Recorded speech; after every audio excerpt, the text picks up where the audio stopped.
Long ago, in a small village in Japan, there lived a family of farmers. The father, Takeshi, the mother, Aki, and their 4 sons. 3 of Takeshi's sons followed in their parents' footsteps and sweated beside them harvesting rice. But the youngest son had no interest in farming. His name was Jun, meaning obedient in Japanese. That means doing as you are told. But when Jun went to the fields, he spent most of the day drawing in the dirt with a stick. Drawing made him happiest of all. Jun drew cats, big cats and little cats, enormous cats and tiny cats. He drew old cats and kittens. There were tabby cats with stripes like a tiger and cats with curious eyes. "What are we going to do with him?" grumbled Takeshi. "He's been drawing since he was a toddler. He never stops," Aki said desperately. "Send him to Hideyaki the wise," suggested the villagers.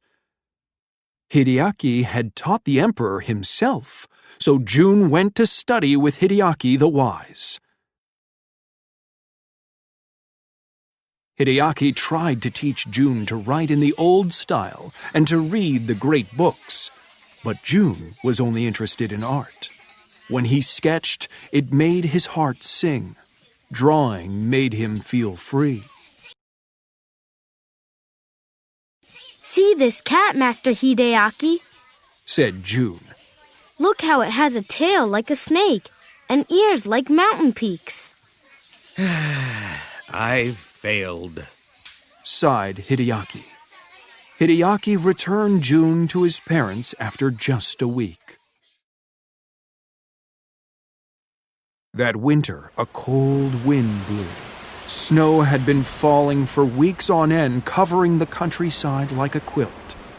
But the frosty wind did more than freeze the bones of the villagers.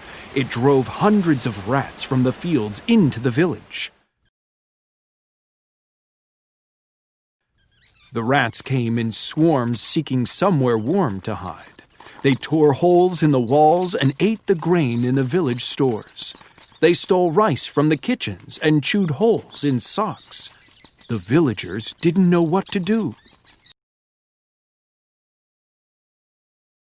Only Jun didn't seem bothered. With the ground covered in snow, he started drawing his cats on the walls using pieces of charcoal from the fireplace. When Jun ran out of room on the walls of his home, he sketched cats on the walls in the village. Huge cats and small cats, striped cats and spotted ones. Jun's cats soon spread all over the village. His art covered every wall. "Jun's cats are so playful, so free," said the villagers, smiling. They forgot about their problems for a while, but the villagers weren't the only ones to notice Jun's cats. One day there came a terrible thunderstorm that made the ground tremble and shiver and shook the rats from their hiding places. Scurrying from place to place, the rats looked up and froze. There above them, an army of giant cats was staring down at them. Monstrous cats with sharp teeth like daggers and claws like rakes. The rats saw there were cats in the grain store and cats in the marketplace. There were cats in the kitchen, cats in the baker's, and cats in the butcher's. They were surrounded by cats. The rats squeaked in terror. It was better to be cold than to be caught by giant beasts. With one last look at the terrifying creatures, they fled back into the countryside as fast as they could. "Jun's cats!" cried the villagers. "They've saved us!"